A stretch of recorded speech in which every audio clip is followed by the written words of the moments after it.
Welcome back to Grammar Grade 10. This is Unit 6, Lesson 42, and today we take on the single most common agreement mistake in the whole language.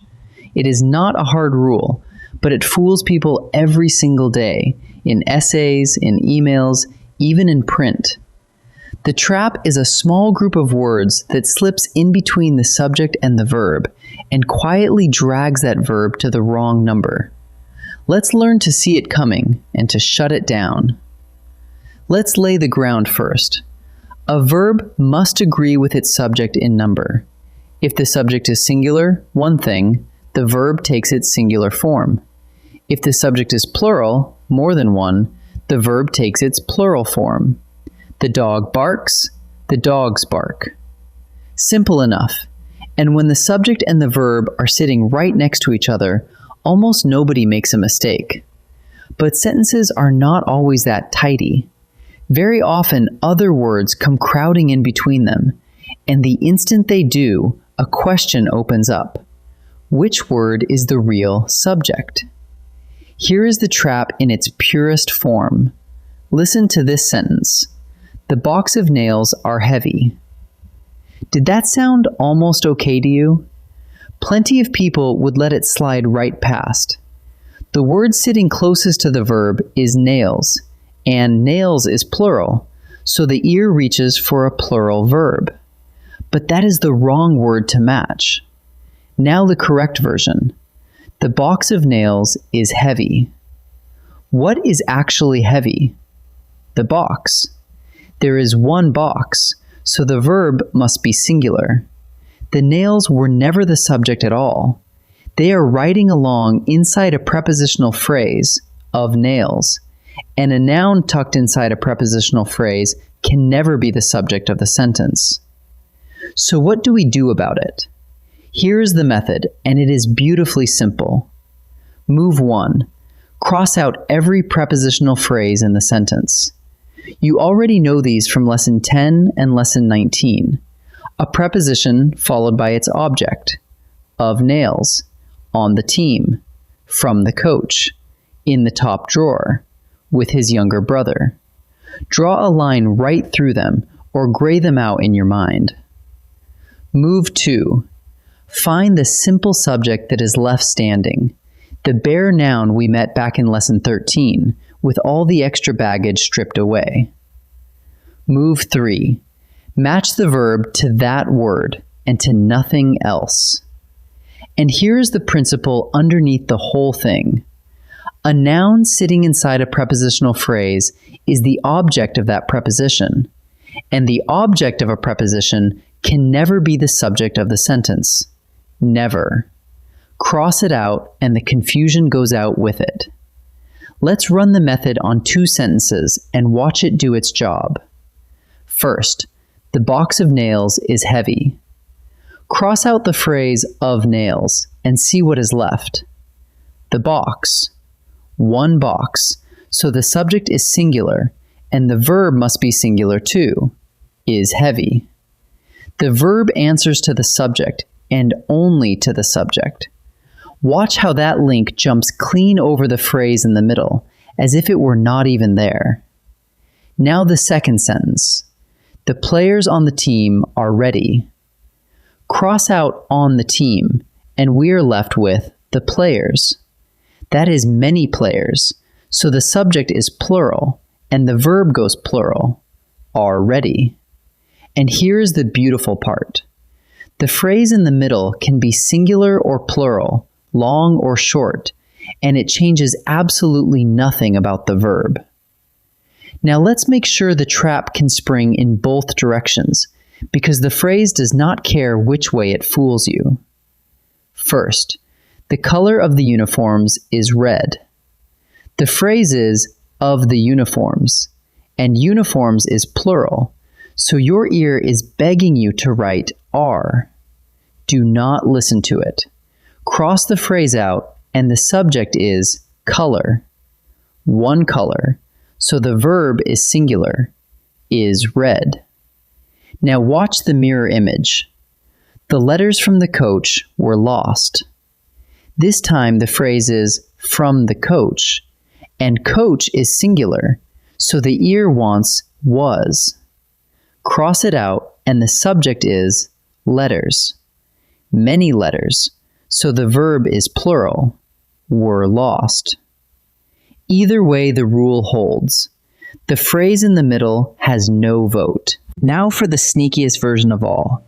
There is a small family of phrases that are not conjunctions, even though they sound exactly like one.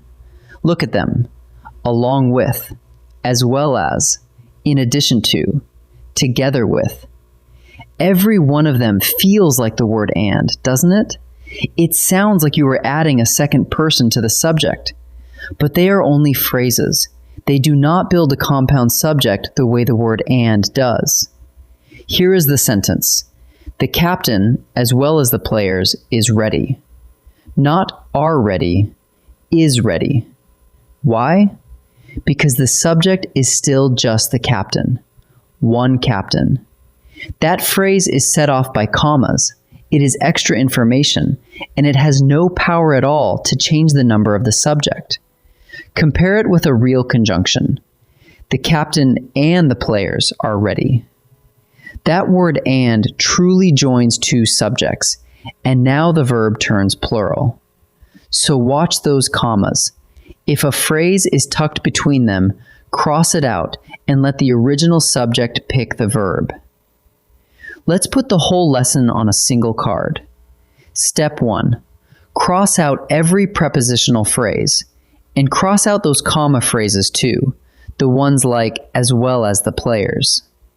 Step 2. Whatever noun is left standing is your simple subject. Step 3. Match the verb to that word, and to that word only. And if you remember nothing else from today, remember this. The phrase in the middle has no vote. It can be long, it can be plural, it can sound loud and important, and it still does not get to pick the verb. Cover it with your finger, read the sentence without it, and your ear will nearly always land on the right answer. Ready to practice? Time to practice. In this first set, I'll read you a sentence with two verbs to choose from. Cross out the prepositional phrase in your head. Find the simple subject, and pick the verb that matches it. Pause the video and choose before I reveal each answer. The stack of magazines sit or sits on the table. Cross out the phrase of magazines. What is left standing? The stack. There is one stack, singular, so the verb has to be singular as well. The answer is sits. The players on the winning team was or were exhausted. The phrase here is on the winning team, and team is singular, which is exactly what tempts you toward was. Cross the phrase out. The subject is players, and that is plural, so the answer is were.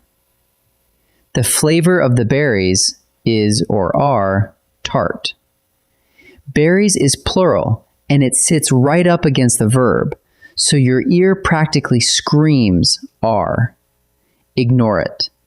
Cross out of the berries, and the subject that remains is flavor. One flavor, singular, so the correct verb is the singular one. In this second set, the phrases get trickier. Some of them are those comma phrases we just met, the ones that look like conjunctions but are not. Remember, only the simple subject gets to pick the verb. Pause and try each one before I answer. The coach, along with the players, celebrate or celebrates the win. Along with is not a conjunction, so it does not build a compound subject. Cross the whole comma phrase out. The subject is the coach, and there is only one coach, so the answer is celebrates. The lights above the mirror flicker or flickers at night. The phrase above the mirror ends in a singular noun, mirror, and that pulls your ear toward flickers. Cross it out. The subject is lights, which is plural, so the answer is flicker. My cousin, as well as her friends, is or are coming. This is the classic trap, so take your time. As well as sounds just like the word and your ear wants the plural verb are. But as well as is not a conjunction. It cannot create a compound subject. Cross out the whole comma phrase, and the subject that remains is my cousin. One cousin, so the verb stays singular. The correct answer is coming. Let's gather it all up. When a prepositional phrase comes between the subject and the verb, it never changes the number of the subject. The object of a preposition is not the subject, and it never will be. So cross out every phrase, find the simple subject that remains, and match the verb to that word and to nothing else. The box of nails is heavy. The players on the team are ready. And keep an eye out for that little family of impostors, along with, as well as, in addition to, together with. They are not conjunctions. They do not make a compound subject, and the verb still answers to the original subject. The captain, as well as the players, is ready. Practice this one until it is automatic, because it will rescue you again and again. Next time, we'll see what happens when the subject is a word like each, everyone, or several. I'll see you there.